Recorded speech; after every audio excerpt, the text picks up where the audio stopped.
Buenas tardes, soy Pamela Zangaro de Fundación Epilepsia Tigre. Les doy la bienvenida a esta charla sobre epilepsia refractaria y terapia cetogénica.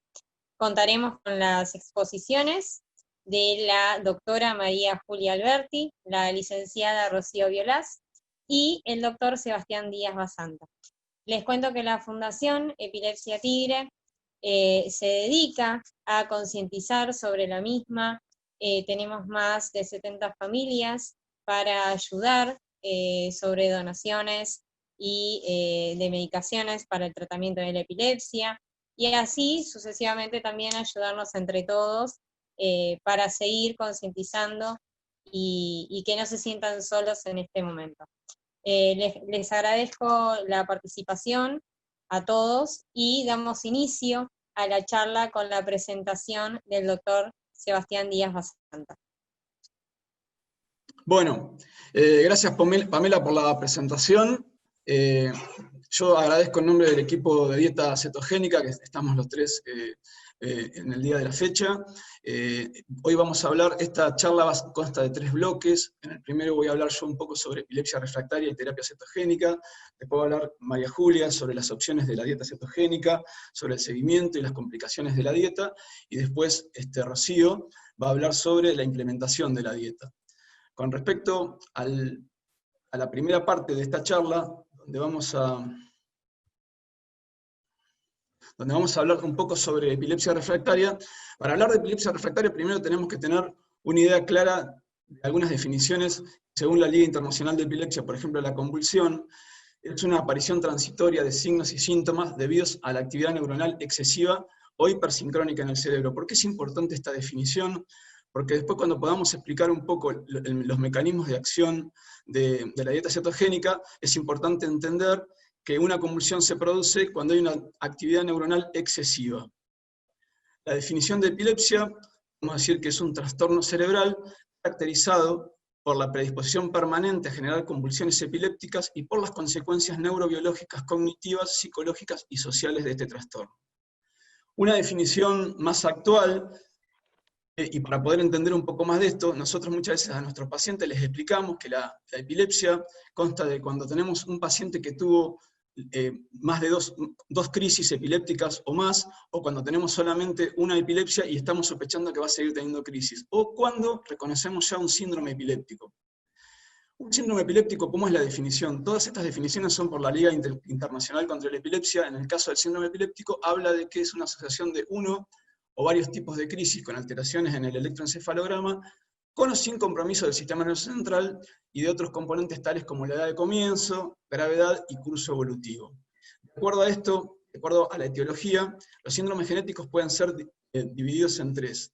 Los que son genéticos o probablemente genéticos, que son aquellos síndromes en los que, por ejemplo, en una imagen no encontramos ningún tipo de lesión o no tiene ningún tipo de causa metabólica, entonces hablamos de que son genéticos o probablemente genéticos. También son los llamados síndromes idiopáticos, y que en estos muchas veces encontramos la causa genética. Después están los síndromes epilépticos estructurales o metabólicos, en los que ahí sí tenemos una lesión estructural en una imagen, como por ejemplo una resonancia, o tiene una causa metabólica. Y los demás síndromes epilépticos de este cuadro, que son probablemente sintomáticos, en donde todavía no encontramos o tenemos la causa que es desconocida.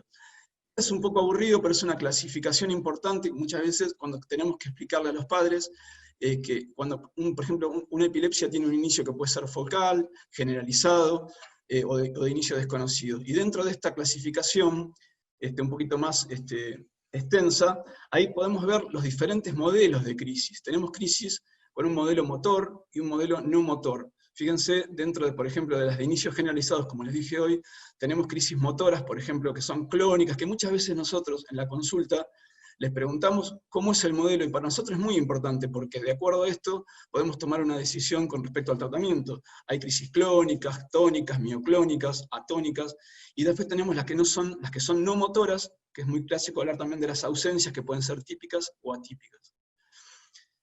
Este es un esquema también de la Liga Internacional de Epilepsia contra la Epilepsia en el 2017, que para mí es muy importante hablar, porque está formado por 3 niveles. En el primer nivel se vuelve a hablar del inicio de crisis, como les contaba hoy, que eran de las de inicio focal, las generalizadas o las de inicio desconocidos. En el segundo nivel ya ahí hablamos e intentamos definir qué tipo de epilepsia tiene el paciente, si son focales, generalizadas, combinadas o desconocidas, y después tenemos los síndromes epilépticos. ¿Por qué es importante todo esto? Porque si desde el primer momento tenemos claro qué tipo de epilepsia tiene el paciente, bueno, podemos ser más oportunos en el tratamiento y evitar esto que se encuentra también al costado del esquema, las comorbilidades, que son muy importantes desde el primer momento tenerlo en cuenta. Cuando el paciente empieza a tener convulsiones, se empieza a deteriorar intelectualmente, los pacientes se encuentran como más somnolientos, como más hiporreactivos, entonces también tienen un montón de consecuencias sociales, empiezan a tener problemas de aprendizaje, de conducta, entonces es muy importante tener en cuenta que desde el primer momento que el paciente empieza con crisis, empiezan a aparecer todas estas comorbilidades. Es muy importante también en este cuadro tener en cuenta la etiología de la epilepsia, si es una causa estructural, vamos a tener en la resonancia diferentes tipos de imágenes, malformaciones, imágenes, por ejemplo, que puedan llegar a tener con pacientes que tuvieron una prematurez o tuvieron algún problema de hipoxia, entonces el paciente tiene este tipo de lesiones, o lesiones más estructurales, como por ejemplo este tipo de imagen. También tenemos otro tipo de causas, como les hablaba hoy, de los síndromes genéticos, con un montón de patologías de epilepsias que podemos encontrar la causa en una alteración genética. Estos paneles de epilepsia cada vez son más ampliados, y cada vez hay más lugares, por suerte, donde se pueden solicitar. Otras de origen infeccioso, como por ejemplo una toxoplasmosis, inmunológicas, bueno. Acá es donde queríamos llegar. La definición de epilepsia refractaria, que es el motivo del título de esta charla. La epilepsia refractaria, también definida por la Liga Internacional contra la Epilepsia, define como aquella en la cual se ha producido el fracaso de 2 ensayos de fármacos antiepilépticos en monoterapia o en combinación, tolerados apropiadamente elegidos y empleados en forma adecuada para conseguir la ausencia sostenida de crisis. Esta definición es muy importante, porque muchas veces te dicen, mi hijo le hicieron un diagnóstico de epilepsia refractaria, entonces uno empieza a preguntar y uno se da cuenta que las dosis de los fármacos antiepilépticos que usó estaban en baja dosis, o fueron interrumpidas porque lamentablemente no podían conseguir la medicación, o también muchas veces uno puede equivocarse y puede dar una medicación que no era la adecuada para ese tipo de síndrome epiléptico. Entonces, si uno analiza con más claridad y tranquilidad qué paciente tenemos enfrente, podemos tratar de entender primero que la epilepsia refractaria es cuando se eligieron 2 fármacos adecuados para ese síndrome epiléptico y no dio resultado. Entonces, al no dar resultado, decimos, este paciente tiene una epilepsia que es resistente a este tipo de fármacos antiepilépticos. Entonces ahí empezamos a hablar, cuando ya hay una falla de 2 fármacos, de epilepsia refractaria. Este es un algoritmo usado y que todavía sigue vigente por Caraballo y Fejerman modificado, donde nosotros tenemos la presencia de un paciente con epilepsia, como les decía recién, probablemente refractaria. Entonces enseguida intentamos poner un primer fármaco antiepiléptico que nosotros estamos convencidos de que es el fármaco que va a ser útil para ese tipo de epilepsia. Muchas veces responde, entonces este paciente sigue usando ese fármaco, entonces este paciente en este caso no es una epilepsia refractaria porque respondió a este fármaco. Ahora, ¿qué pasa cuando, por ejemplo, este fármaco no responde? Se prueba otro tipo de fármaco. Si es positivo, o sea, responde, sigue usándose solamente ese fármaco. Ahora, cuando este fármaco no da resultado, empezamos a implementar el uso de 2 fármacos a la vez, entonces ahí nos encontramos en la situación de que algunas veces responde, entonces todavía no hablamos de epilepsia refractaria, y cuando no responde, nos encontramos que podemos agregar un tercer fármaco, como por ejemplo una benzodiazepina, mantenemos ya un esquema de 3 drogas, si no, cuando no responde, muchas veces se hace, el paciente se interna en un hospital, generalmente de alta complejidad, y se suspenden esos fármacos que muchas veces son mal utilizados o mal elegidos, entonces se le sacan todos los fármacos que tienen y se empiezan a probar nuevos fármacos.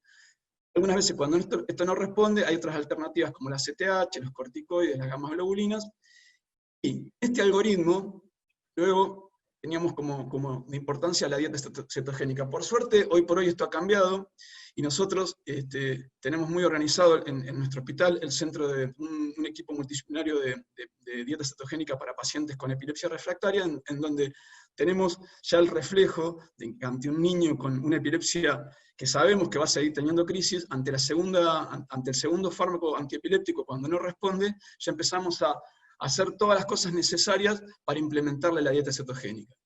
Bueno, todavía no les conté, básicamente, porque después mis compañeras van a contarnos mucho más claro todo esto, ¿qué es una dieta cetogénica?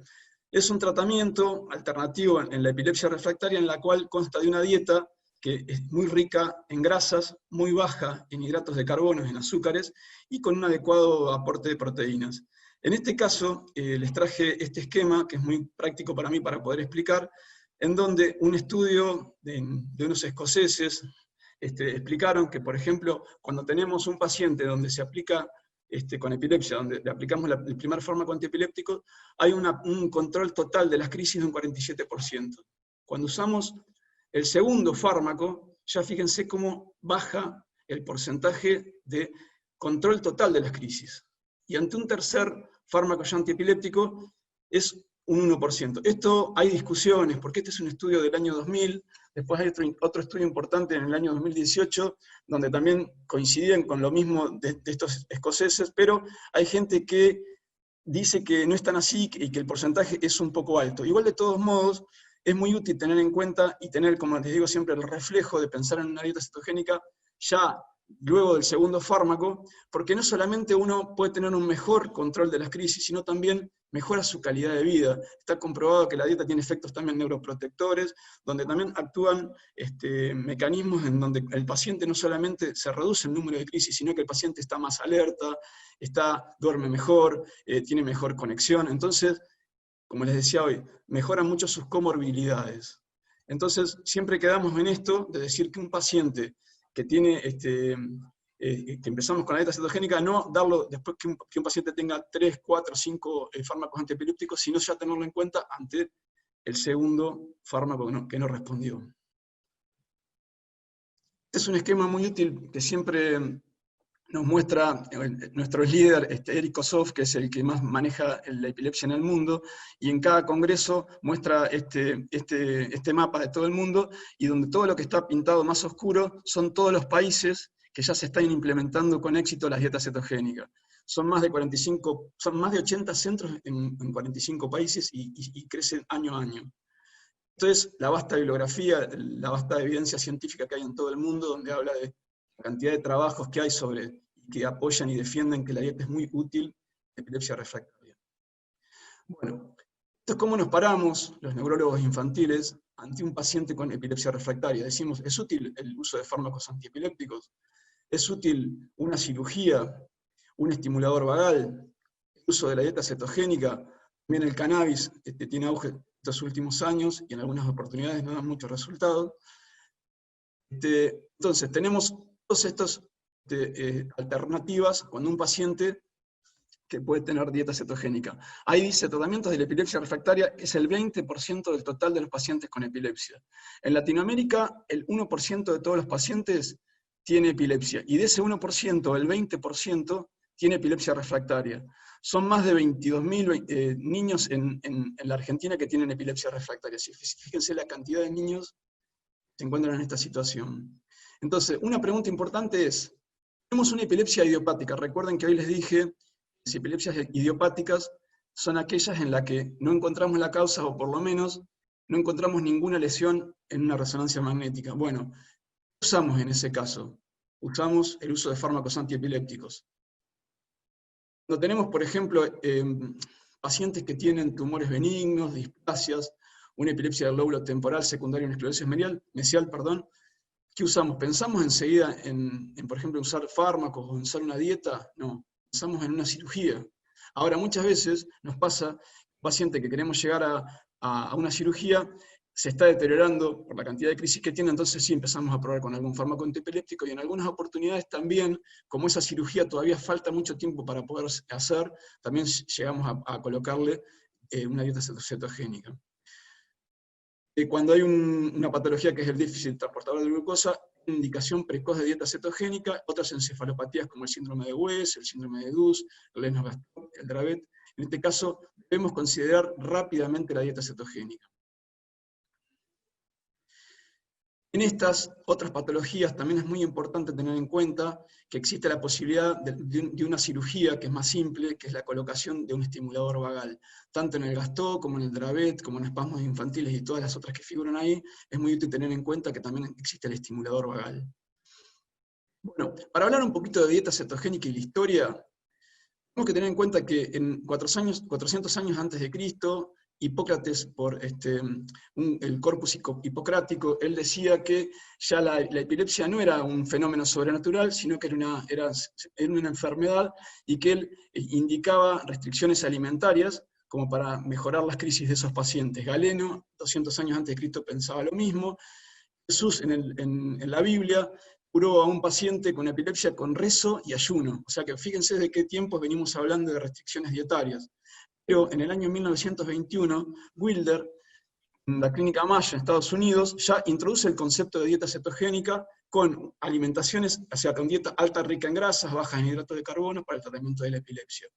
Después dio un poco de auge porque a medida que pasaban los años empezaron a aparecer un montón de fármacos antiepilépticos, entonces entró un poco en desuso. Hasta hace 30 años atrás, en Estados Unidos, un director de cine muy famoso con un hijo con epilepsia, fue a hablar con un médico del hospital Johns Hopkins y le indicaron la dieta cetogénica, que tuvo un éxito, dejó de tener crisis, y en ese momento este director fundó una fundación muy conocida llamada la Fundación Charlie, que le dio muchísima importancia, muchísima publicidad, e invirtió muchísimo dinero en investigación, y a partir de ahí la dieta cetogénica tuvo muchísimo auge en el mundo.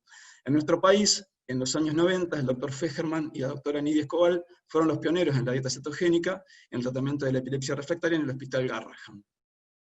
Bueno, no quiero aburrir con los mecanismos de acción, son variados. Lo importante de todo esto es tener en cuenta que todos estos mecanismos de acción que se creen que puede dar la dieta cetogénica interactúan en conjunto en el control de las crisis. Y acá les hice un esquema que es un poco más claro. Cuando en el metabolismo de los ácidos grasos se elevan los cuerpos cetónicos, también hay presencia de ácidos grasos de cadena larga, de ácidos grasos de cadena media, acá es todo lo que están pintados en este color, y estos tres elementos que aparecen en la dieta generan diferentes tipos de mecanismos de acción. Todos producen un aumento en la producción de ATP, que por diferentes mecanismos generan una reducción del umbral convulsivo, y esto darían efectos anticonvulsivantes. Por otro lado, los cuerpos cetónicos actúan en algo muy importante, que es, sabemos que para que un paciente no tenga epilepsia tiene que haber un equilibrio entre los neurotransmisores excitatorios, que serían, si están en más, los que darían la posibilidad de tener crisis, y los neurotransmisores inhibidores. Cuando ese equilibrio se rompe y hay más cantidad de neurotransmisores excitatorios, hay más posibilidades de tener crisis. Bueno, los cuerpos cetónicos modulan todo esto, y de esta manera estos mecanismos indirectos también llevan a dar efectos anticonvulsivantes. Este es un cuadro sobre los usos de la dieta. Al principio de la historia, del inicio de la dieta se usaba en la epilepsia refractaria. Luego, fíjense cómo va subiendo, empezaron a usarse también en estados de mal epiléptico, en enfermedades asociadas a epilepsia, y actualmente no solamente se usa en epilepsia refractaria, sino en migrañas, en hemiplejías alternantes, en el trastorno del espectro autista, enfermedad de Alzheimer, enfermedad de Parkinson, esclerosis lateral amiotrófica, ACV, trauma y tumores. Bueno, siempre es importante para los médicos, para hablar de algo, hablar de evidencia. Tenemos evidencia científica a nivel internacional, un metaanálisis donde se habla de 11 estudios, tanto prospectivos como retrospectivos, donde la conclusión de estos estudios arrojaron estos resultados. Pacientes que usaron dieta cetogénica, el 16% quedaron libres de crisis, con una reducción de más del 90%, 32%, y con una reducción de entre el 50 y el 90%, el 56% restante. Estudios colaborativos a nivel nacional, entre el Garrahan, el Hospital Italiano y un centro de Santa Fe, hicieron también un estudio con el protocolo del Hospital Johns Hopkins con 216 pacientes, y la conclusión de todo esto fue que a los 18 meses de iniciado este protocolo, 79 pacientes de estos 216 tuvieron una reducción de más del 75% de las crisis. Este es un esquema que bueno, a mis compañeras les gusta usar mucho y me lo han pasado a mí, y es muy útil para explicarle a los pacientes que siempre de 10 niños con epilepsia refractaria, 2 quedan libres de crisis, 6 niños tienen una reducción entre el 75 y el 90% de las crisis, y solamente 2 niños no tuvieron ningún cambio o tuvieron una reducción de crisis, pero del menos del 50%. ¿Cómo hacemos cuando ingresa un paciente con epilepsia refractaria? Bueno, generalmente es derivado por un neurólogo al equipo de dieta cetogénica donde yo me encuentro, o muchas veces por ahí cuando no tiene neurólogo de cabecera que puede venir de alguna otra ciudad, es derivado generalmente por un pediatra. Nosotros hacemos la evaluación neurológica, donde se hace el diagnóstico neurológico específico, esto que les contaba hoy, de qué tipo de síndrome epiléptico, y al tener la claridad y de poder saber qué tipo de síndrome tienen, por ahí es mucho más fácil dar con el tratamiento más certero, y de esa manera evitamos todas esas comorbilidades que le contábamos hoy. Ahí tomamos la frecuencia y el tipo de episodios convulsivos en los últimos 3 meses, y también notificamos y tomamos nota de toda la medicación recibida y los dosajes en sangre. Ahí es cuando viene la pregunta, bueno, este paciente con estas características, ¿tiene indicación de dieta cetogénica? Si la tiene, me comunico con mis compañeras y se los derivo para que lo puedan evaluar. El servicio de nutrición, que consta de Julia Alberti, que es la médica nutricionista, y de Rocío Violás, que es la licenciada en nutrición, hacen esta evaluación nutricional, que después ellas les van a contar, y este es todo el camino que, como les decía, primero entra por neurología, pasa por nutrición, y termina también con el área de psicosocial, que son las psicólogas y las trabajadoras sociales que trabajan también en nuestro equipo, donde hacen una evaluación cognitiva, y también ahí se trabaja sobre todo el acceso y abordaje integral. Bueno, estas son preguntas que nos hacemos los profesionales y también se hacen los pacientes. ¿Cuándo es el momento de iniciar la dieta? Bueno, esa respuesta ya está respondida en toda esta charla que estoy dando, que es, bueno, cuando un paciente ya tenemos dos fármacos antiepilépticos que no dieron resultado, ya tenemos que empezar a tener en cuenta, obviamente previo a un análisis exhaustivo del paciente, donde tenemos que descartar un montón de causas que podrían perjudicar si le damos inicio a la dieta cetogénica. Por ejemplo, enfermedades metabólicas, que si nosotros no las estudiamos previamente al inicio de la dieta, podría ser perjudicial para el paciente.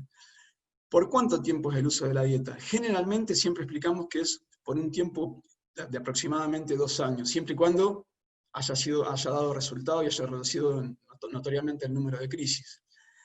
Con dieta, una pregunta clásica que nos hacemos, ¿qué hacemos con los fármacos que ya trae ese paciente? Porque si bien yo les hablaba prolijamente que 2 fármacos son los que tienen que tener para empezar con dieta, bueno, generalmente a la consulta vienen con 2, 3, 4 o hasta 5 fármacos, como nos decía Pamela hoy, que con la presentación de su hija, que tenía como una historia de muchísima cantidad de fármacos, y generalmente no vienen con 2 drogas, vienen con muchas más.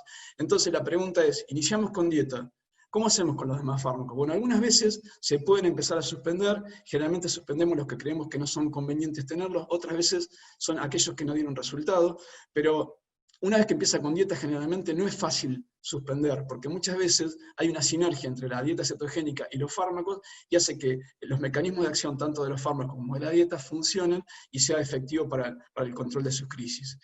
Con respecto a esta pregunta, ¿a quién? Bueno, como les dijimos, si son más de dos fármacos antiepilépticos y sigue teniendo crisis, sería fundamental evaluar al paciente, pero tenemos acá un artículo muy importante que es una guía para nosotros, que es a partir del 2018, recomendaciones actualizadas de un grupo de expertos en tratamiento de dieta cetogénica para pacientes con epilepsia refractaria, en los que hicieron un número importante de indicaciones a qué tipo de síndromes epilépticos se podría indicar la dieta cetogénica, y hay un grupo muy importante, que son todos los que no los vamos a leer para no aburrir, que son todos estos que están acá, que son los que más se benefician con el uso de la dieta cetogénica, con más o menos un control de mayor del 50% de reducción de convulsiones. Y dentro de estos también hay un grupo que también se beneficia en menos, es pero que también sería un control importante de más del 50% del número de crisis. Entre todos estos, voy a nombrar, por ejemplo, síndromes por ahí fácil de reconocer por ustedes, como el síndrome de Angelman, como por ejemplo espasmos infantiles, síndrome de Dus, síndrome de Dravet, También hablamos de la deficiencia de GLUT1, que es el transportador de glucosa, deficiencia de piruvato de hidrogenasa, que en esos casos la indicación precoz de la dieta es fundamental, tenemos que empezar rápidamente. También en la esclerosis tuberosa. En el otro grupo encontraríamos, por ejemplo, síndromes también conocidos seguramente por ustedes como el síndrome de Landau-Kleffner o de Lennox-Gastaut, y bueno, y otros síndromes que si quieren después los podemos hablar. ¿Cuándo está contraindicada el uso de la dieta? Bueno, cuando hay una falla en alguna reacción enzimática del metabolismo de las grasas que vamos a usar para el uso de la dieta, en ese caso esto puede ser totalmente contraproducente, entonces por eso es muy importante el laboratorio previo para descartar este tipo de deficiencias enzimáticas y para poder usar. Entonces en ese caso estaría totalmente contraindicada. Pues hay otras relativas, para no aburrir. Bueno, y este es el equipo multidisciplinario de epilepsia refractaria y dieta cetogénica de nuestro hospital. Este es el logo del Hospital de Niños, Sor María de Ubica de la Plata, donde trabajamos. También trabajamos en esta institución llamada Senda. Esta es la dirección de mail nuestra, y este es también el Instagram de Keto Conciencia, donde podrían sacar un montón de información sobre nuestro trabajo. Recordar, fundamentalmente el tratamiento oportuno. En el momento que la estamos pensando, que ya 2 fármacos no funcionaron, en ese momento es el momento de empezar a pensar si a ese paciente le es conveniente el uso de dieta. Siempre tener en cuenta seleccionarlo bien al paciente, tener en cuenta los mecanismos de acción y sus sinergismos. O sea, es importante acá la sinergia, que muchas veces no solamente los fármacos pueden también andar bien, sino que el fármaco combinado con la dieta, el fármaco combinado con un estimulador vagal, es muy importante tener en cuenta eso, que pueden funcionar bien todos juntos. Valorar constantemente la calidad de vida del paciente y remarcar permanentemente la importancia del seguimiento del equipo multidisciplinario. ¿Qué nos está pasando en este momento con respecto a la pandemia?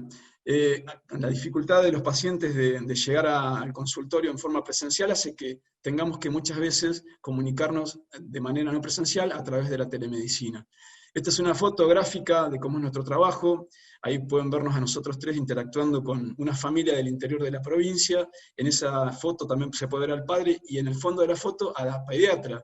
Esta es una familia que es interesante saber que llegó por medio de la oficina de telemedicina a distancia del hospital, se contactaron con nosotros, nos pasaron un mail con la información del paciente, nosotros nos comunicamos, lo hicimos venir al hospital. ¿Por qué? Porque era necesario hacer laboratorios y hacer electroencefalogramas. Cuando confirmamos que estábamos ante la presencia de un síndrome epiléptico de Landau-Kleffner en este caso, porque estaba perdiendo el lenguaje, se decidió, luego de que mis compañeras tenían la claridad de que no tenían ningún problema para empezar, con el uso de la dieta. La verdad que funcionó espectacular, la familia y el equipo médico de esta localidad también ayudó muchísimo, que es muy importante también el aporte de ellos, y esa es una foto de este paciente luego de nuevamente empezar a recuperar, en poder empezar a andar en bicicleta, así que es una experiencia muy linda que les queríamos contar. Este es un paciente que actualmente ha mejorado muchísimo con el uso de dieta y ha vuelto a hacer lo que hacía antes. Bueno, esta es una foto del equipo trabajando. Le volvemos a dar todos los datos como para si se quieren comunicar. Después las preguntas que tengan las contestaremos después, y ahora va a seguir Julia hablando sobre las opciones de dieta y el seguimiento y las complicaciones también de la dieta cetogénica. Bueno, buenas tardes a todos. Buenas tardes por un viernes a esta hora estar acá compartiendo con nosotros esta charla. Quería agradecer obviamente a la Fundación Tigre que nos dio este espacio, y a Nutricia también, que nos apoya para que esto llegue a más gente. Bueno, como ya me presentaron, yo soy la médica nutricionista del grupo. Vamos a hablar un poco de las terapias cetogénicas. Por ahí un poco el título de dieta cetogénica ha ido variando, quizás porque cuando uno dice dieta, piensa que quizás solo con cambiar algunas cosas de la alimentación el tratamiento ya está implementado, y en realidad esto es un tratamiento. Justamente hay variantes para cada tipo de paciente, para cada edad y para cada situación, ¿sí?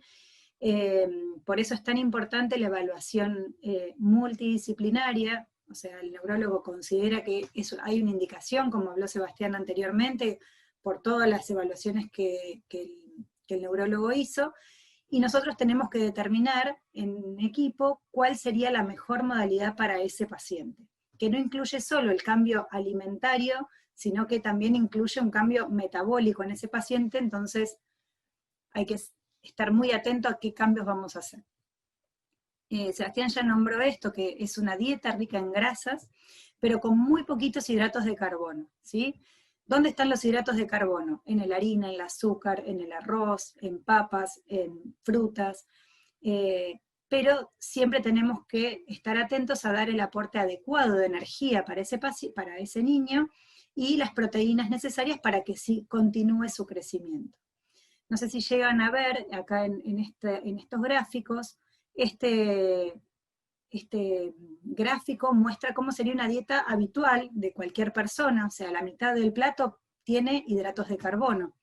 Nosotros en la dieta, cuando implementamos una dieta cetogénica, lo que tenemos que tratar es que esos hidratos sean este cuadradito chiquitito, esto sería una dieta clásica, llamada dieta clásica, y estas que son las más usadas, es una dieta Atkins modificada, que tiene un poquitito más de esos hidratos, pero fíjense que esto azul, que normalmente comemos entre un 30% más o menos, que son las grasas, en la dieta cetogénica llega a ser el 90%, en las formas más de relaciones más elevadas, que ahora les voy a contar. O sea, dentro de la dieta clásica hay distintas variantes. Y la Atkins modificada tiene un poquito menos que la otra, pero también, fíjense que es una dieta con mucha grasa. Estas otras dos modalidades que figuran acá, que es la dieta de bajo índice glucémico y la modalidad TCM, la modalidad TCM es una variante de la dieta clásica, donde se usa un aceite de cadena media específico que nos permite, al tener más efectos sobre las cetonas, al aumentar más las cetonas, por ahí con menos grasas logramos el mismo efecto. Y la dieta de bajo índice glucémico es muy usada, por ejemplo, en el síndrome de Angelman, que, o sea, no para todos es la misma modalidad, pero sí se sabe que responde mucho mejor ese síndrome, y es donde se utilizan hidratos de carbono de una característica particular, que es que tienen un bajo índice glucémico, o sea que la glucosa, cuando ese hidrato se consume, no se eleva rápidamente, ¿sí? Pero las más usadas en general son la dieta clásica y la dieta Atkins modificada. Y vamos a hacer a grandes rasgos, porque después para cada paciente a veces nosotros no usamos estrictamente una u otra, sino que vamos ajustando algunas cosas y usamos un poquito de una o agregamos TCM, pero esos ajustes son particulares e individualizados para cada paciente. En líneas generales, cuando uno habla de una dieta clásica, que es lo que vamos a... Fíjense, acá puse algunas de las cosas que cuando hablamos de dieta clásica pensamos. Es una dieta calculada específicamente con un programa donde para cada paciente, según el requerimiento que tiene, se calculan los macronutrientes, es decir, la grasa, los hidratos de carbono y las proteínas que ese paciente necesita. Y eso se pesa en una balanza de gramos y se preparan ciertos alimentos. Este ejemplo, por ejemplo, era una mamá que preparaba muchísimos omelets de golpe, así, para tener en el freezer. Quizás es una manera de hacerlo más rápido y más fácil, ¿sí? Acá son las porciones, por ahí son un poquito más pequeñas, porque es una dieta con muchísima grasa, y entonces cada porción, los padres muchas veces los preparan y los dejan reservados. Pero es específico para cada paciente.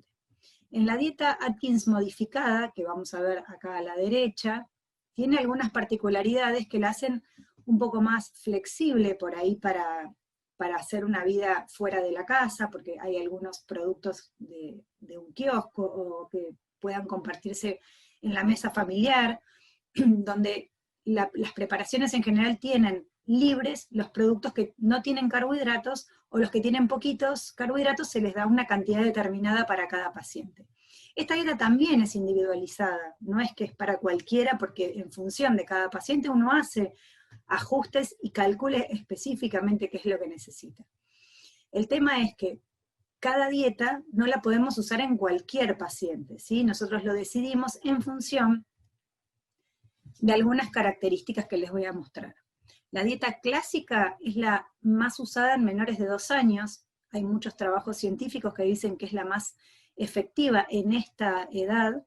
quizás en los chicos mayores la evidencia hace que digan que cualquiera de las dos es igualmente efectiva. En chicos que por ahí son desnutridos o que tienen muy bajo peso, porque nosotros ahí podemos calcular exactamente cuántas calorías va a comer ese niño y no corremos el riesgo de que siga bajando de peso.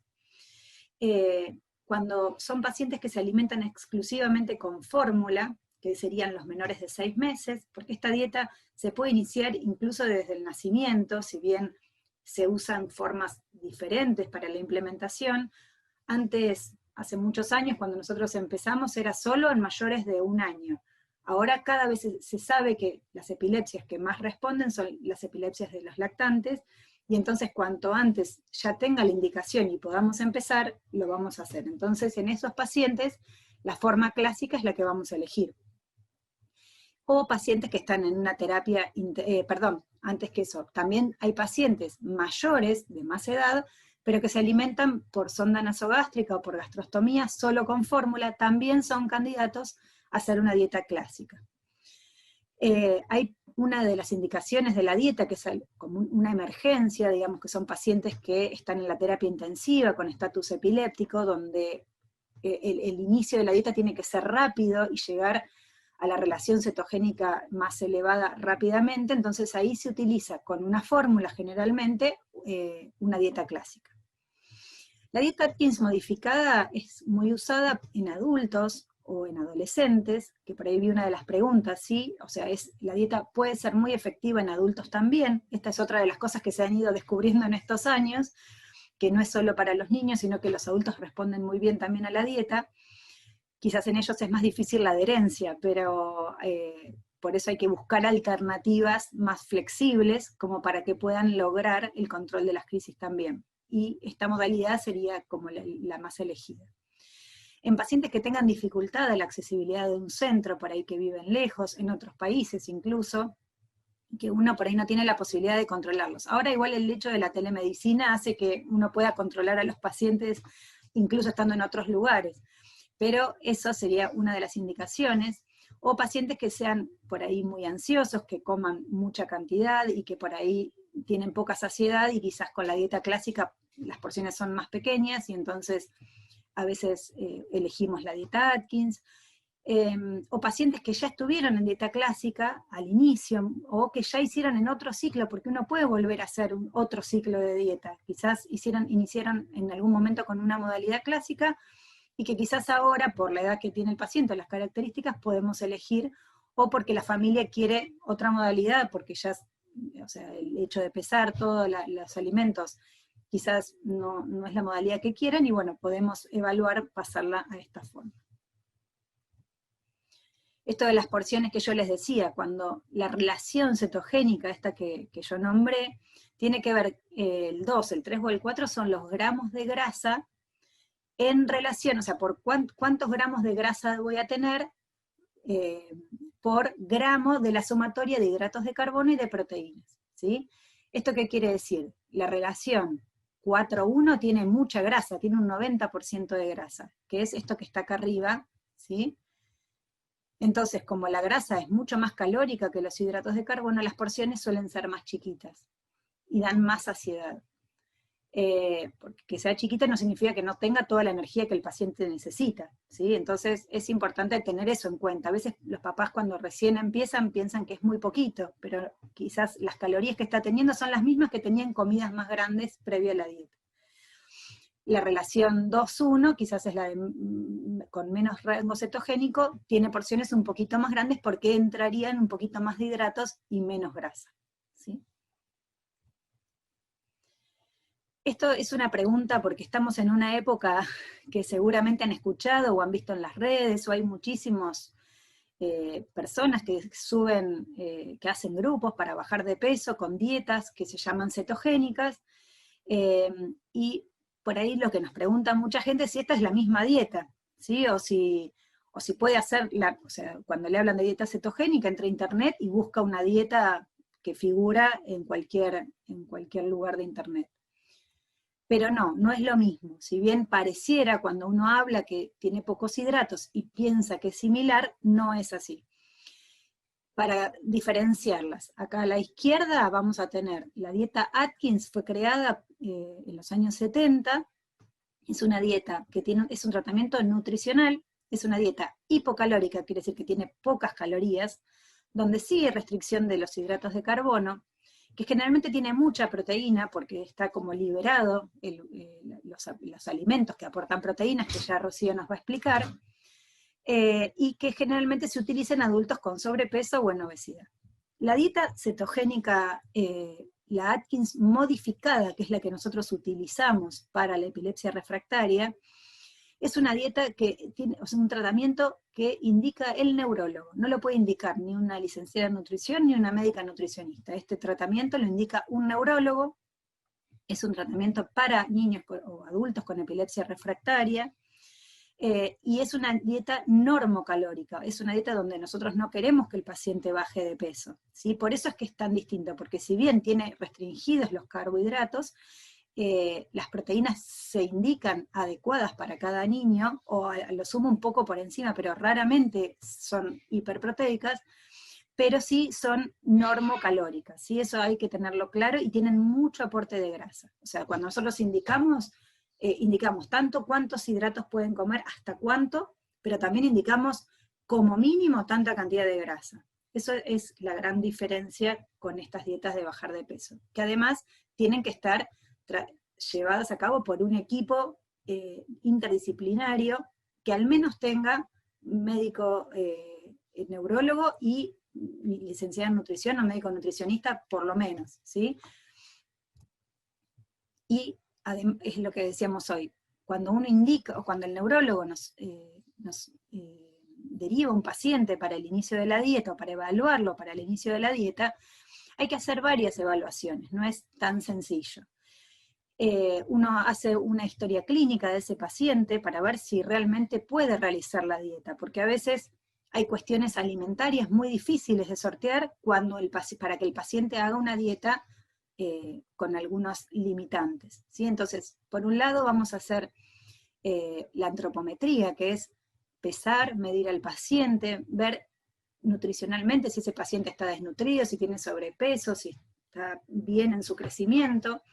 Se le va a pedir un registro alimentario, que después lo va a evaluar Rocío, como para ver cuántas calorías está recibiendo ese paciente y qué tipo de alimentación tiene.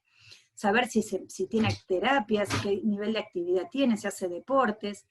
Y tratamos de ver, según lo que come ese paciente, por ahí en esta evaluación predieta es muy importante saber cómo come, con qué orden come y qué cosas. Porque muchas veces, si bien todavía la dieta no se va a implementar, podemos ir haciendo modificaciones que hagan que sea el inicio mucho más sencillo, ¿sí? Si el paciente comía 10 veces por día, vamos a intentar que coma 4 a 5 veces por día como mucho, ordenar, ir sacando algunos hidratos simples, que por ahí cambiar el azúcar por edulcorante, cambiar las gaseosas comunes por gaseosas light, ir enseñándole un poquito qué cosas son las que va a comer después con la dieta, y que seguramente, si el cambio es paulatino, va a ser mucho menos estresante para el paciente.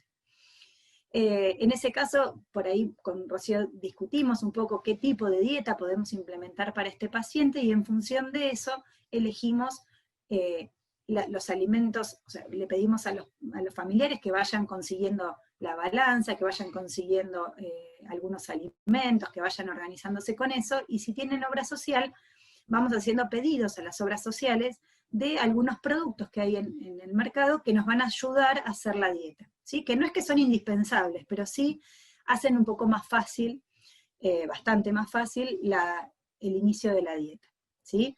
Y acá es importante darle información a las familias. Nosotros les entregamos, ahí puse a modo de ejemplo, información escrita, además de mostrarles un PowerPoint con toda la información sobre la dieta.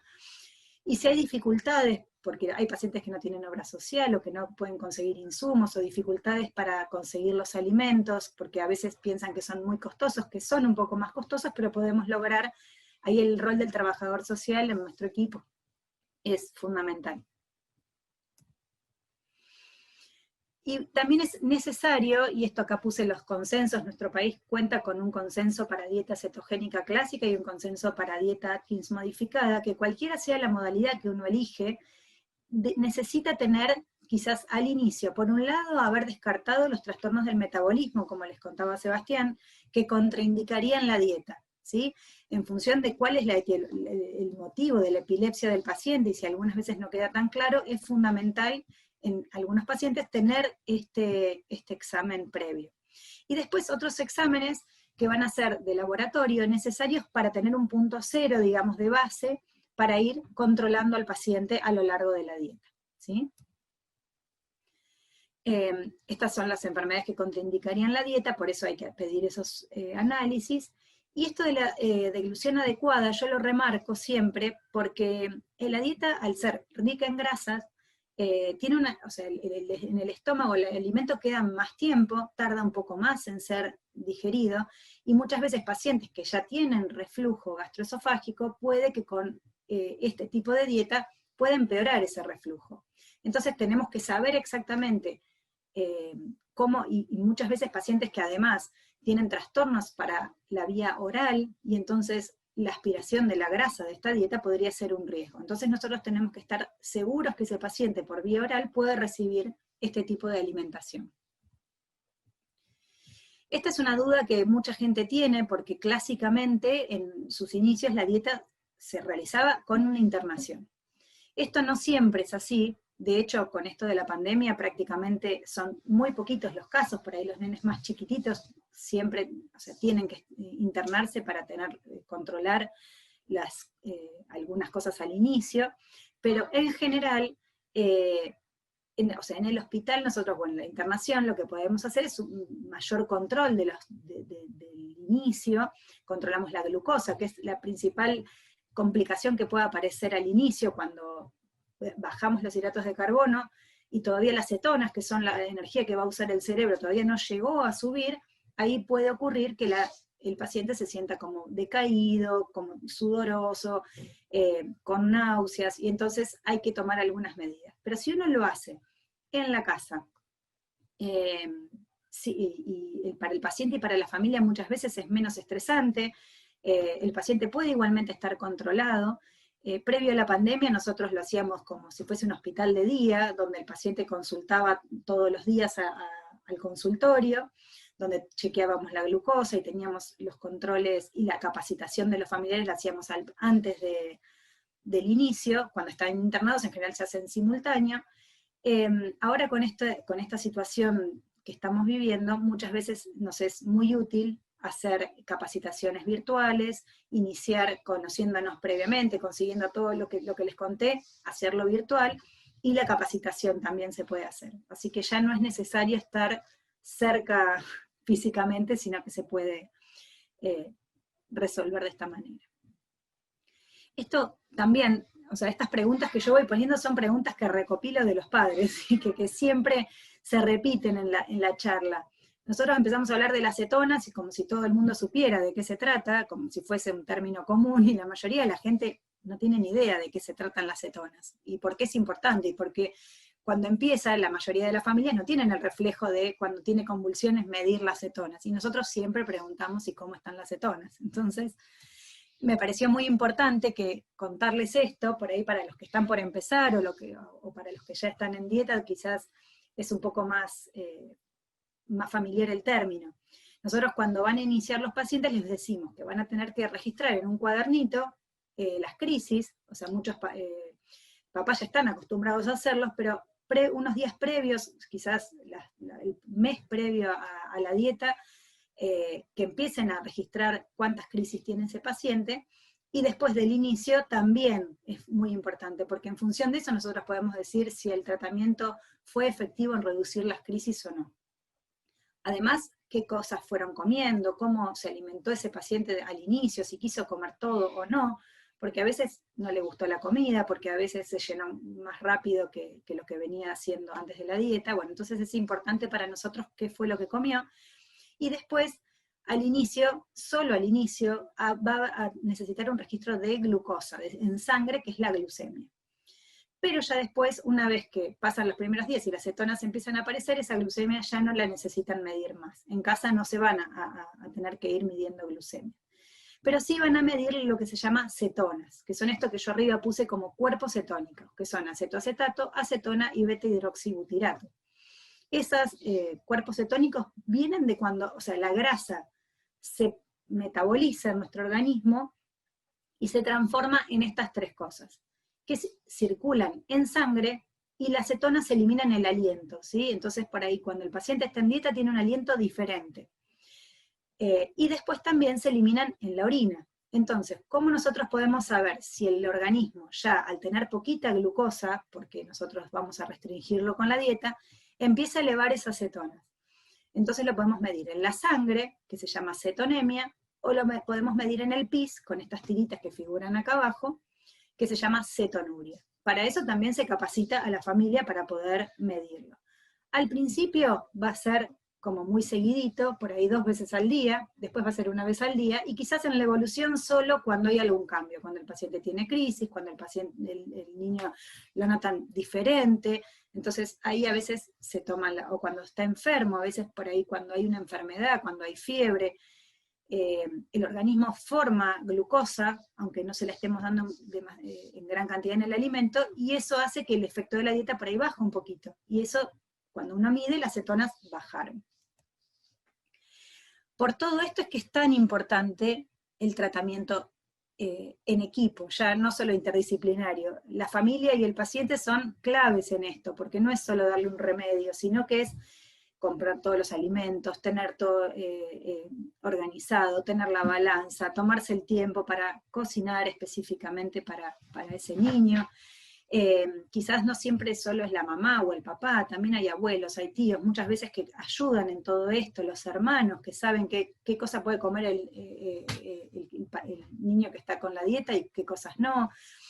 El pediatra que tiene que también estar atento a ver qué medicación puede usar y cuál no, porque hay medicaciones que son jarabes y tienen muchos hidratos, entonces también eso hay que estar muy atento, que puede bajar el efecto de la dieta.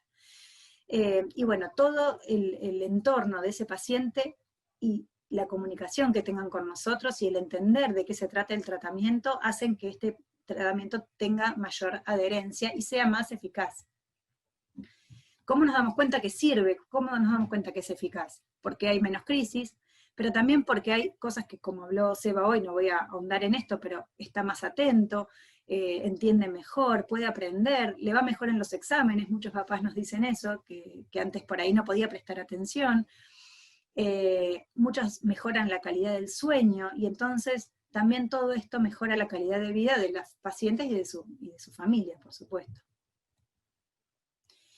Como toda terapéutica antiepiléptica, puede tener efectos adversos, y eso es importante también aclararlo y controlarlo. Por eso el seguimiento de estos pacientes que están con la dieta es clave. Al inicio puede haber efectos que tengan que ver con este descenso de la glucosa y aumento de las cetonas. Entonces puede haber hipoglucemias, puede haber náuseas, puede haber vómitos, puede haber diarrea, falta de apetito o aumento del reflujo. Pero esto se puede manejar con controles muy cercanos o con progresiones de la dieta muy de a poquito, que Rocío quizás nos va a contar un poco mejor.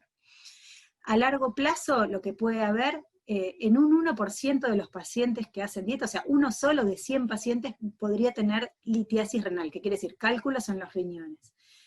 Eso se puede evitar con controles de laboratorio, se puede evitar con el uso de algún medicamento para evitar eso, porque se produce porque con la dieta se elimina más calcio en la orina, y eso puede formar los cálculos.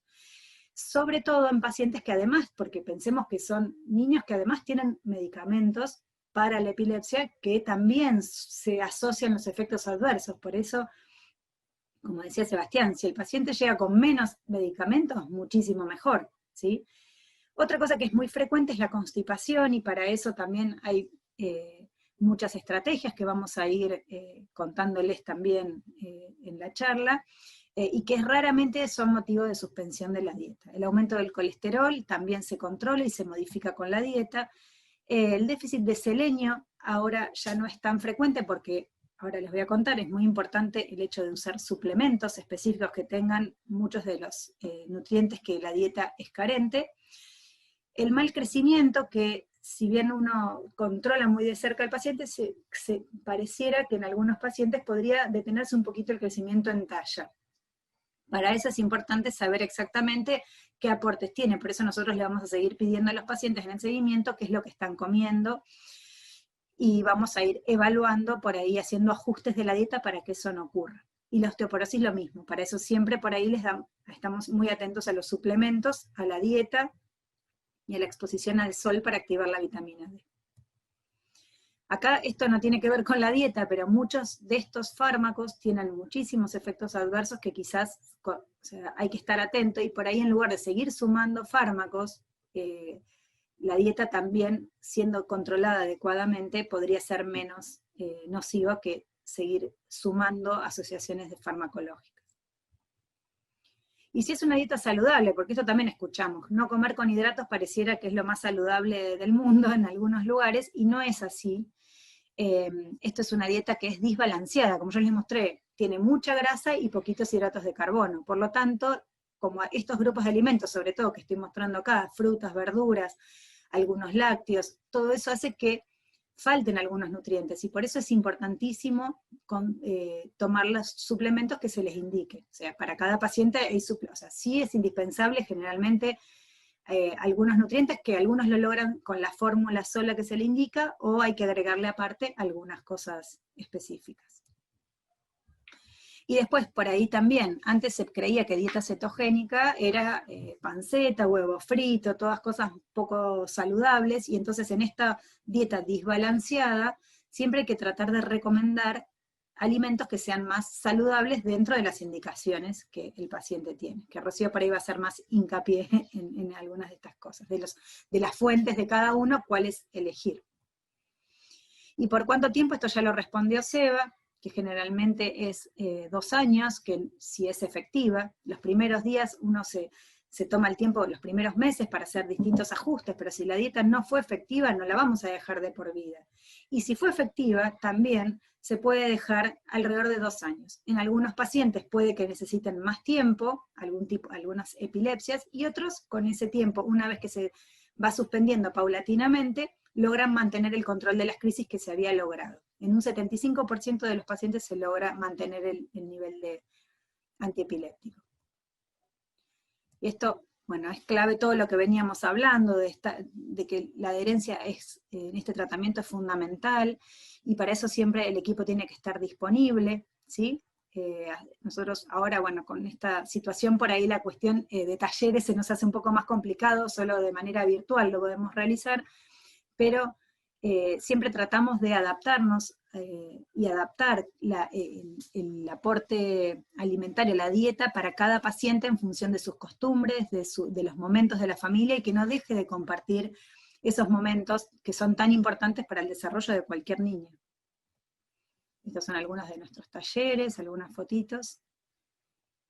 Y ahora sí, Rocío nos va a contar un poco cómo seguir con todo esto. Bueno, gracias, Juli. Ahora vamos a ver todo esto que vimos más en teoría, cómo lo podemos transformar en casa en platos de comida, ¿no? Y acá vamos a tener, como para repasar un poco sobre los nutrientes y lo que les mostraba Julia de cómo son las dietas cetogénicas. Acá vamos a ver primero lo que es el gráfico de una alimentación típica, en donde la parte roja es la parte de hidratos de carbono, que Juli les decía, es la mitad o incluso puede ser más de la mitad de nuestra alimentación. Y en estos vamos a ver la dieta cetogénica, los distintos tipos, la que llamamos clásica, arriba, o la que llamamos Atkins modificada, que son las dos que más usamos. Entonces vamos a tener un primer desafío que va a ser pasar de este mitad de plato de hidratos de carbono a este poquito que vemos en la dieta cetogénica. Y como segundo desafío va a ser completar todo ese plato y esa alimentación con todo lo verde que sería la grasa, ¿sí? un mayor aporte de grasa muy por encima de lo que estamos habituados a consumir. Entonces, vamos a ir viendo cada nutriente de qué alimentos hablamos. Las grasas van a ser entonces el principal aporte en las dietas cetogénicas, se elija cuál se elija de las modalidades, y en qué alimentos la vamos a encontrar y cómo se va a poder consumir toda esa cantidad de grasa. Bueno, los principales alimentos fuentes son de lo que consumimos convencionalmente en casa, vamos a aportar grasa con aceites, con crema de leche, con manteca, con mayonesa. Y existen productos específicos para la dieta cetogénica, que son productos del laboratorio, ¿sí? No son productos que uno vaya a ir a comprar a un supermercado, sino que son productos de laboratorios. Y por suerte hay cada vez más variantes, y esto hace que sea más fácil incorporar la grasa en el día. Y hay, por ejemplo, fórmulas que son en polvo, como puede ser un sustituto de una leche en polvo, pero adicionada con vitaminas y minerales. Existen también en forma líquida, con sabores a vainilla, a chocolate. Existen sustitutos de harina, lo que va a permitir hacer bastante variedad de alimentos. Aceites especiales, que fueron nombrados cuando Seba explicaba cómo actúa la dieta cetogénica, que nombrábamos los triglicéridos de cadena media. Es un producto que se consigue a través de laboratorios. Existen postres, existen chocolates. En lo que es los alimentos, ¿cómo lo vamos a consumir o cómo vamos a hacer que el paciente lo consuma en el día? Y ahí hay distintas estrategias y formas, muchas que se les ocurren a las familias según el gusto también que tenga cada paciente en particular, pero por ejemplo hacen sopas cremas como para vehiculizar la crema, postres que se hacen con gelatina y crema de leche, helados a base de la crema de leche, salsas hechas con el aceite, mezclándole alguna especia o hierbas.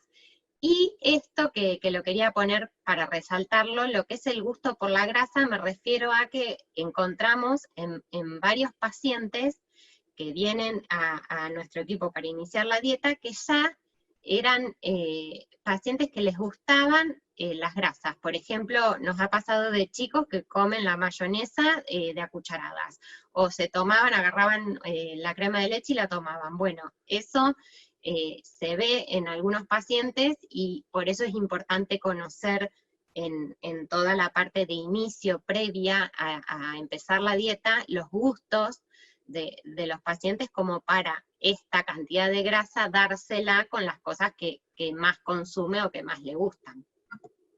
Y en el caso de los productos específicos para la dieta, esto que les decía, nos van a dar variedad, van a mejorar el estado de cetosis. Esto está visto de que al iniciar la dieta con productos específicos se logra más rápidamente el estado de cetosis.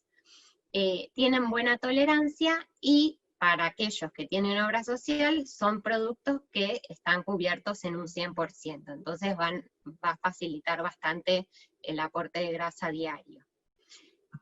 En el caso de las proteínas en el caso de los niños van a ser necesarias para el crecimiento, y por eso tenemos que asegurarnos de que este tipo de alimentación tenga la proteína suficiente, ¿sí?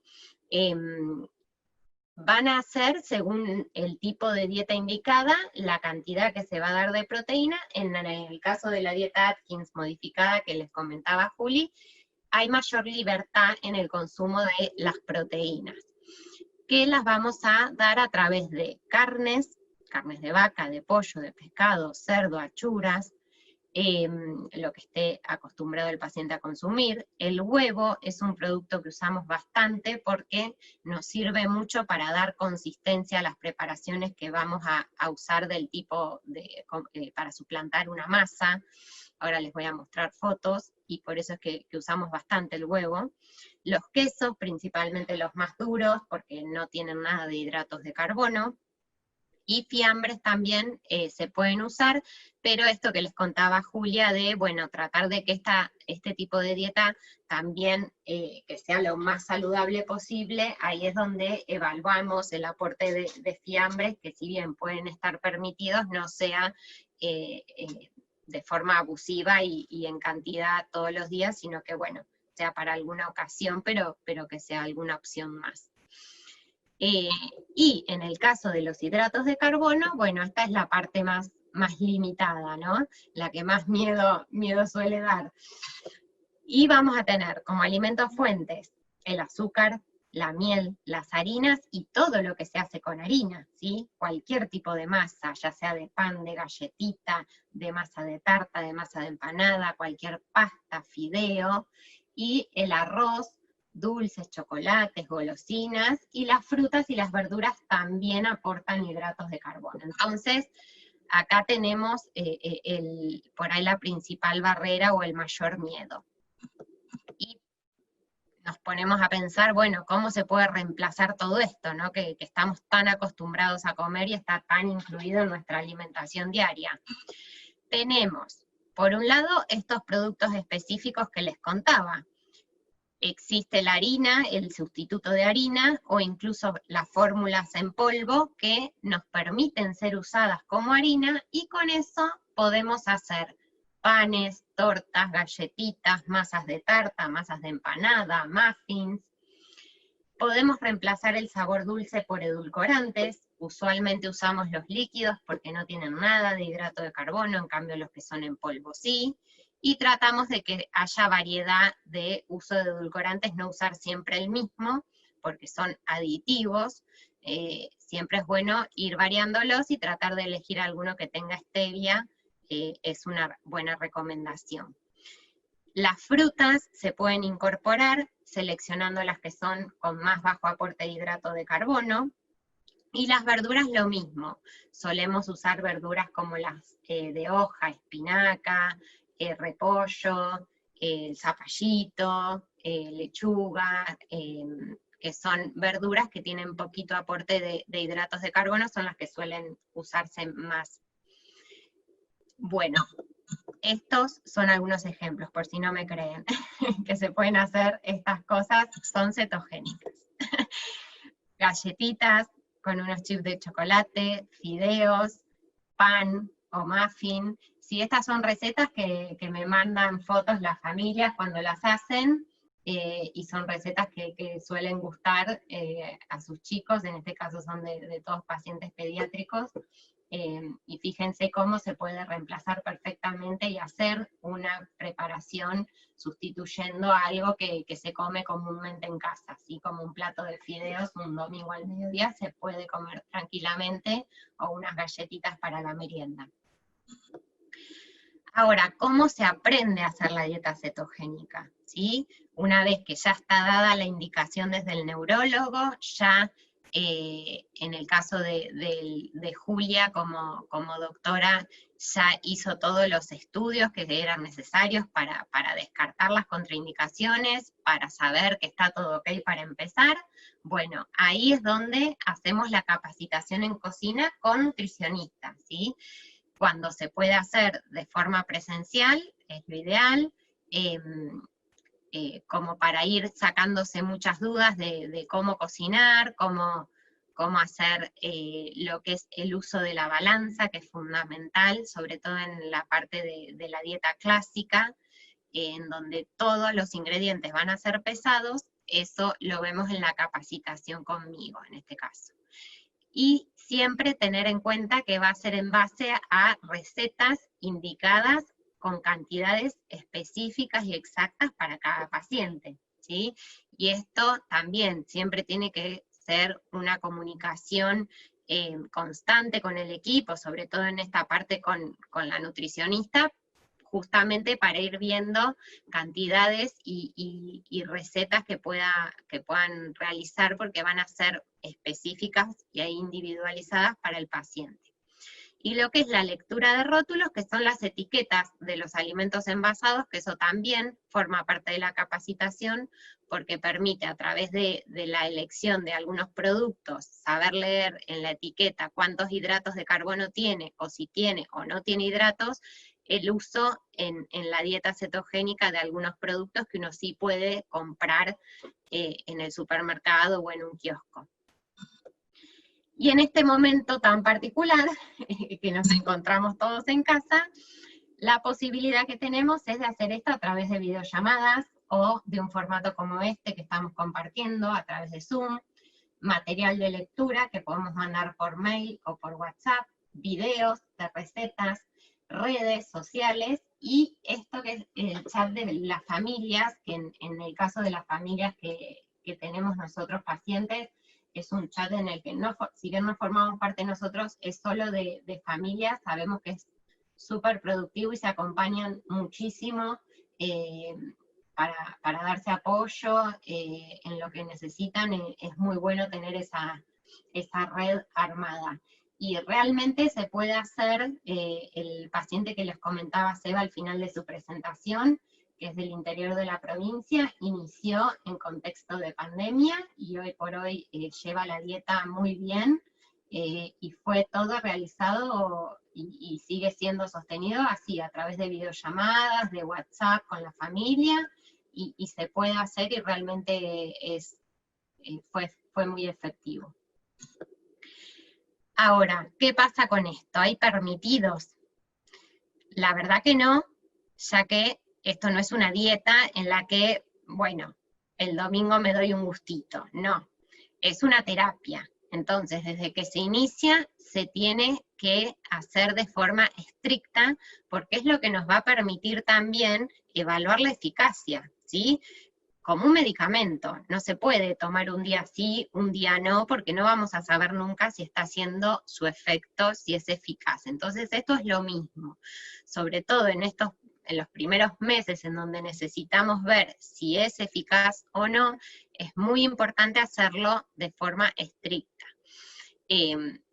Que toda la familia y contactos del paciente estén al tanto de este tratamiento, y esto incluye a instituciones a las cuales pueda estar asistiendo, desde colegios o, en el caso de adultos, trabajos, profesionales que vayan a visitar, por ejemplo, un odontólogo, comentarles si está haciendo este tratamiento, porque cualquier medicación o que tenga que poner la anestesia o algo en particular que necesite, tiene que saberse que está bajo una dieta cetogénica. Por eso a nuestros pacientes al iniciar le damos una planilla que principalmente es para alguna emergencia, en donde explica que está bajo una dieta cetogénica, explica lo que es, así tampoco la familia tiene que en ese momento tan particular de una urgencia estar explicando esto, y con nuestros contactos por si se necesita contactar a alguien del equipo. Y para las ocasiones especiales, un festejo, un cumpleaños, fin de año, Día del Niño, el domingo, bueno, se pueden hacer recetas acordes a eso, ¿sí? No quedan fuera de ningún festejo. Fíjense lo que han hecho familias de nuestros pacientes, hacen pizzas, que tienen semillitas ahí en la masa, empanadas, ha hecho una mamá, una torre de panqueques, bombones, una super torta de cumpleaños también, y tenemos lo que llamamos kiosqueto, que esto en la red social nuestra de Keto Conciencia lo pueden ver. Son selecciones de algunas golosinas que hemos hecho que tienen poquito aporte de hidrato de carbono por porción, y bueno, puede estar incluida según el tipo de dieta que esté haciendo el paciente, se pueden incluir. Así que hay variedad como para todo momento y toda ocasión. En el caso de los costos, ¿sí? Es costoso hacer la dieta cetogénica, es algo que suele pensarse o preguntarse. A ver, primero plantear esto, ¿sí? Quien tenga obra social es un tratamiento que debe cubrir la obra social, y los productos especiales que les nombraba también, esto al 100%. Por eso es fundamental tener asistencia del servicio social, ¿sí? Si por ahí hay pacientes que no tienen obra social, tratar de hacer algún trabajo ahí con el servicio social local, como para llegar a tener algún tipo de cobertura. También se puede hacer, solicitar alguna ayuda municipal de alimentos, que esto algunos pacientes nuestros lo tienen, lo han logrado tener. Y algo que, bueno, esto es una idea que nos surgió a nosotros ahora, pero se los comparto porque creo que quizá como ONG, ustedes por ahí es una buena idea que pueden tener, el armarse un banco de alimentos cetogénicos. o por ahí hay gente que quiere donar cosas o donar alimentos y no sabe qué, bueno, se puede tener un listado de productos que no sean perecederos y que sean útiles para la dieta cetogénica. Frutos secos es algo que usamos muchísimo, semillas, que todo esto lo usamos como sustitutos de harinas, el coco rallado, los aceites que le contaba, edulcorantes, infusiones, gelatinas light o jugos light, latitas de atún, de picadillo, son todas cosas no perecederas que forman parte de una dieta cetogénica y que por ahí se puede llegar a conseguir a través de una ayuda del municipio o armando un banco de alimentos, ¿sí?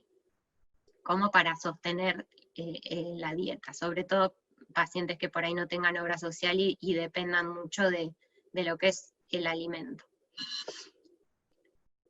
Bueno, ¿cómo sería un día en dieta cetogénica? ¿Sí?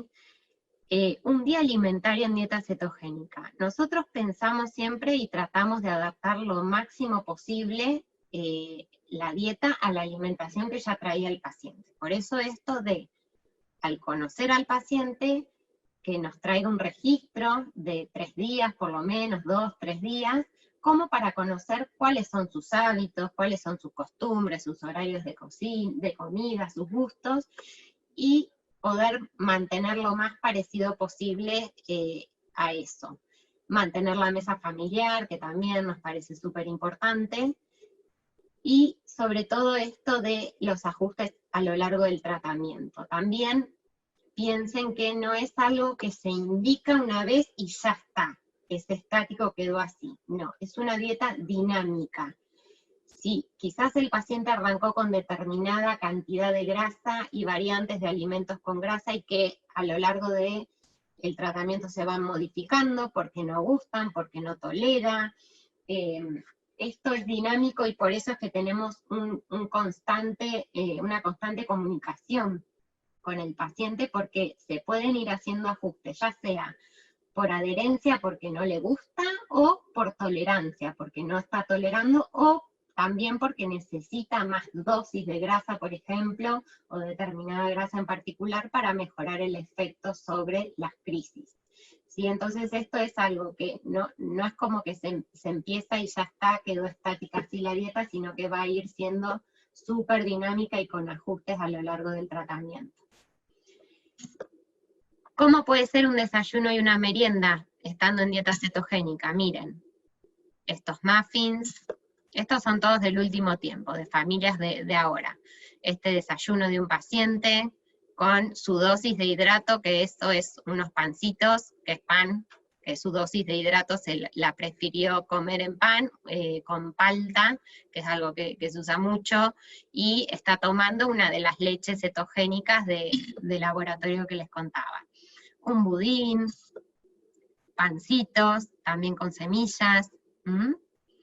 Fíjense que es algo similar a lo que por ahí se puede estar desayunando convencionalmente, ¿sí? Una leche con un budín, una leche con un muffin, o con unas tostadas, una infusión, se puede tomar mate. Y almuerzos y cenas, acá les quería mostrar preparaciones que por ahí tengan harinas, ¿no? Por ejemplo, estos canelones, ñoquis de verdura, milanesas también, se pueden rebozar con semillas, con salvado, con las harinas especiales cetogénicas. Esto me lo mandó anteanoche una mamá que le hizo una tarta a su hija de verdura. Y también se pueden hacer postres, que hoy les comentaba, como una forma de poder vehiculizar la crema, súper buena es hacer unos heladitos de crema, ¿sí? Así que bueno, fíjense que alternativas hay, y se puede hacer algo lo más similar posible a una alimentación a lo que estamos acostumbrados, ¿sí? Bueno, no me digan que no les dio hambre esto. Bueno, y nos gusta siempre cerrar con esta frase porque me parece que es clave y un poco resume todo esto que les contamos, ¿no? Que la comida sea tu alimento y el alimento tu medicina, de Hipócrates, que ya lo nombró Seba hace ya tantísimos años que se podía hablar de esto. Bueno, gracias por la atención a todos, y ahora sí vamos a abrir el espacio como para responder algunas de las preguntas que fuimos viendo que pusieron. vamos a tratar de responder algunas y las que no queden respondidas, luego nos podremos contactar de forma personal. Bueno, esperamos no haberlos aburrido con tanta charla. A Pero ver, bueno, Pame, que está silenciada. Sí. A ver qué nos dice Pame. Seguí Tienes silenciada, que sacarte el... No, pero me parece... Ahí está. Ahí está. Estoy, Ahora sí. estoy. No, la verdad, súper entendible todo, la verdad. No, muy bueno. No, porque yo no tenía ni idea. me sé lo que me decían las mamás que ya lo van haciendo, y una de las mamás que está acá. Pero bueno, quería escuchar y estaba ahí atenta y decía no, y ¡ay, me pasé algo! Pero no, la verdad que súper agradecida, y a todos, bueno, a todos por estar también, porque sé que es necesario saber y entender, porque por ahí uno busca en internet y no es lo mismo, la verdad que no es lo mismo.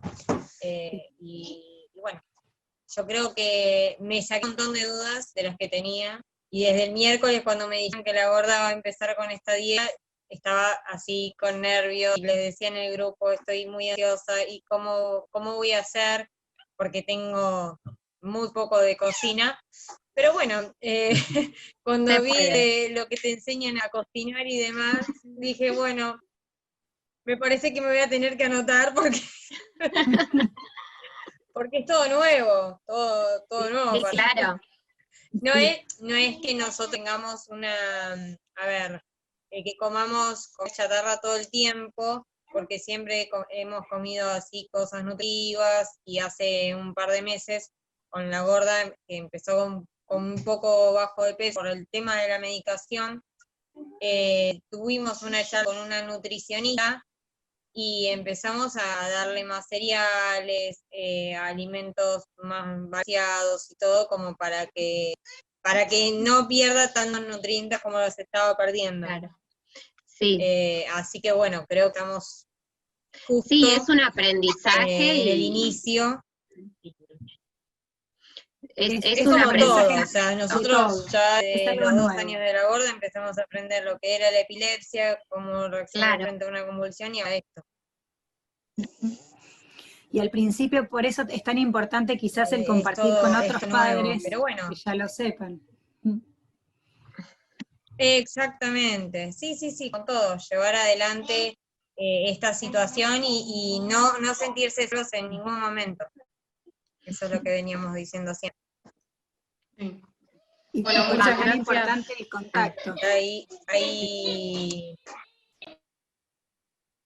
No, les decía que es tan sí, importante ese obvio. contacto constante, Por eso porque hacemos van a un surgir mil grupo dudas. de WhatsApp, que estamos en continuo, exactamente, sacándonos dudas todo el tiempo y demás, porque siempre hay, nunca hacemos todo.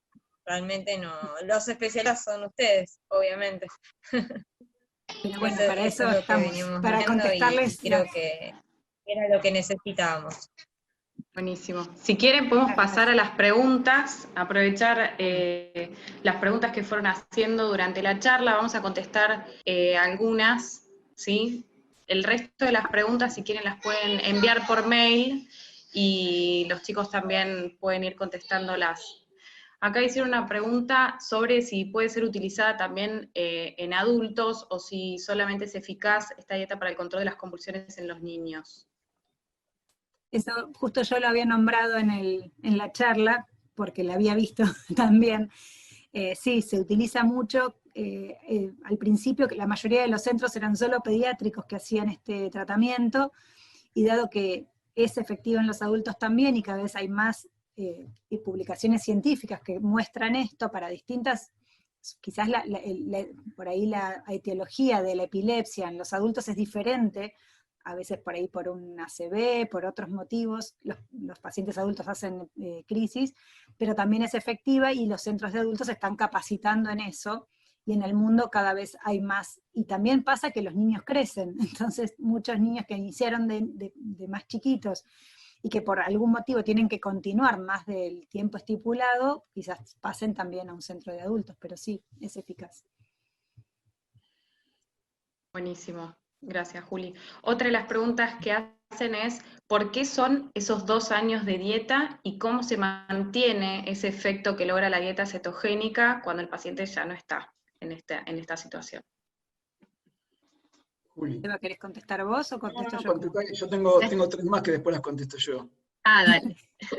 No, en realidad esto de la, a ver, como les dije, es una dieta desbalanceada, no es lo más saludable que un niño coma de esta manera. Nosotros lo tratamos de hacer lo más saludable posible, sosteniendo el crecimiento, controlando que no aparezcan efectos adversos. Pero como se sabe que ese cambio que se produce, que al inicio es como muy transitorio, después llega a ser un cambio metabólico a nivel cerebral a largo plazo, o sea, en donde donde se metaboliza la energía en el cerebro, posterior a la dieta, se genera un cambio que después, aunque ese hidrato vuelva a incorporarse en el organismo, ya no genera las descargas que pasaba antes de hacer la dieta. O sea, es un cambio del metabolismo cerebral que se produce y que se sostiene.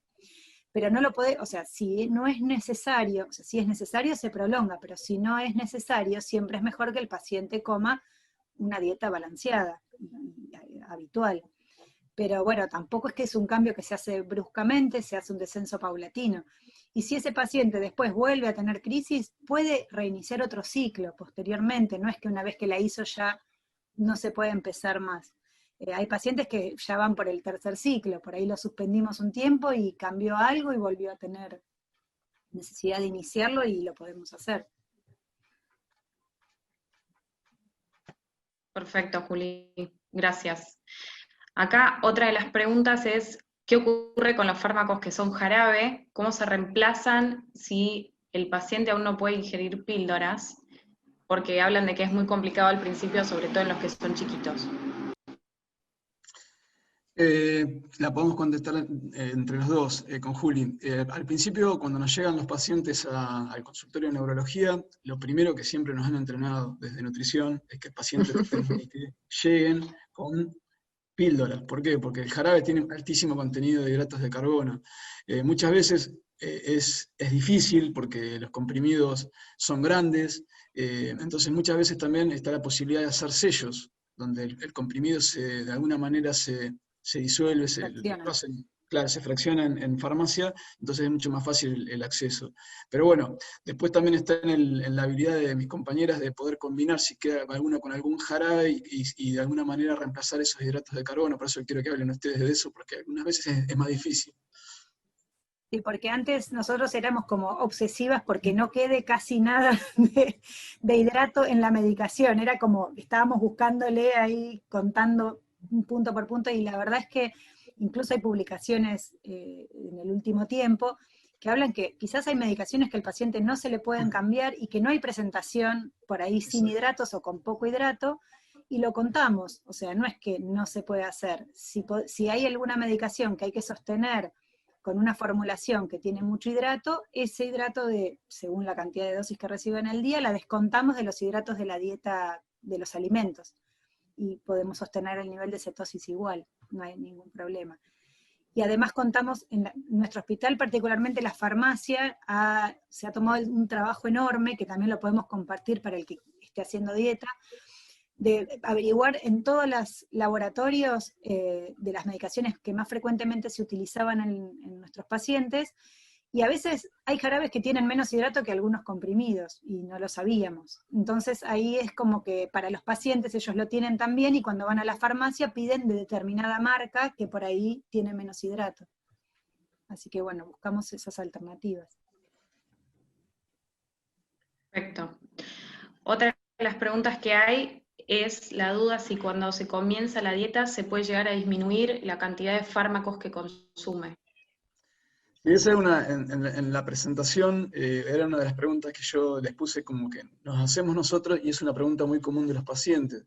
Eso es todo un desafío, porque como les decía, el paciente llega con 3, 4, 5 o hasta 6 drogas, y uno no sabe, como por ahí no lo conoce al paciente previamente, no sabe cuál fue de todos esos fármacos antiepilépticos el mecanismo de acción que mejor le anduvo. Entonces, lo que le planteamos a todos los pacientes, a los padres, más que nada cuando vienen con esa pregunta, es que, bueno, que se queden tranquilos, que si iniciamos dieta, logramos una mejoría, porque no siempre se logra el control total de todo el número de crisis, pero muchas veces logramos un control importante, un 50, un 60, un 70% de reducción de crisis. Entonces ahí los padres ven que mejoran la calidad de vida, porque mejora todo lo que contaba Juli y Roy, y aparte reducen el número. Y por otro lado ahí les decimos, bueno, ahora que ya está mejor y que ya está más controlado y que la dieta está siendo efectiva, vamos a empezar a pensar cuáles serían los fármacos que no estarían indicados dentro de ese síndrome epiléptico. Por eso es tan importante determinar ante qué tipo de síndrome epiléptico estamos parados. Entonces, porque sabemos siempre que cada síndrome epiléptico tiene fármacos de primera elección. Entonces, los que no son de primera o segunda elección ya son los primeros que empezamos a intentar descender paulatinamente. No siempre se puede, pero muchas veces logramos tener pacientes que estaban con 5 o 6 fármacos y terminan teniendo 3, 4, 2, depende de las características de cada síndrome epiléptico. Y no olvidarnos nunca del sinergismo que tienen. Siempre hablamos de que no tienen el mismo mecanismo de acción los fármacos antiepilépticos y la dieta cetogénica. Entonces muchas veces se combina el mecanismo de acción del fármaco antiepiléptico con la dieta, y entonces hay un mejor control del número de crisis. Perfecto, había una de las preguntas que era justamente sobre eso, sobre el sinergismo, así que buenísimo. Si quieren hacemos una última pregunta y después ya, Pamela, podemos ir cerrando. La última pregunta es, ya que es una dieta que se utiliza a veces para el descenso de peso, si bien es diferente, ¿cómo se evita la disminución del peso, sobre todo en los bebés? Si querés contestar vos, que Sí, en realidad como es una dieta que es calculada, justamente ahí está la diferencia con la clásica dieta que se habla de Atkins o dieta cetogénica para bajar de peso. Esto está calculado para las necesidades de ese paciente, sea bebé o más grande, con lo cual el aporte diario de calorías es el suficiente y necesario como para, si es un niño, siga creciendo, con el aporte de calorías y proteínas necesario para eso, o en el caso de un adulto, las calorías necesarias para mantenerse en ese peso, si estamos hablando de que tiene un peso saludable, considerando todo lo que consideramos, en cualquier caso, desde la actividad física u otras actividades que puede tener, se hace el cálculo del requerimiento calórico, y la dieta a lo largo del día va a cubrir con esas calorías como para evitar cualquier cambio en el peso que uno no esté buscando. La grasa es mayor también, es eso, o sea, en la dieta para bajar de peso no se aporta extra. No se calcula, claro. Casi. Buenísimo, muchísimas gracias, chicas. A ver si, Pamela, estás por ahí para hacer la despedida final. Perdón, les quería avisar igual que lo que no respondimos lo vamos a responder por mail, porque veo que hay muchas preguntas, sí, pero quédense tranquilos quedan que lo vamos todas, a mandar. Sí, quedan todas registradas igual. Bueno, muchísimas gracias. Gracias a todos los que participaron de la charla. Les agradezco al grupo de médicos por ayudarnos a todo, Noticia. Gracias, Belén, gracias por aguantarme tantos estos días. La verdad que estaba muy nerviosa, es nuestra primera charla para los socios y los no socios todavía, y todo aporta, todo ayuda, es una lucha todos los días, pero bueno, no estamos solos, les agradezco enormemente a todos, es muy difícil la situación, pero no nos sentimos solos en estos momentos. Gracias. Bueno, gracias. Pamela, fue un placer para Gracias nosotros. Por los chicos y adolescentes y adultos. Muchas gracias por contactarnos, Pamela, y por darnos esta posibilidad. Gracias, gracias a ustedes, gracias a todos, de corazón. Bueno, Muchísimas gracias por invitarnos. Sí. Gracias.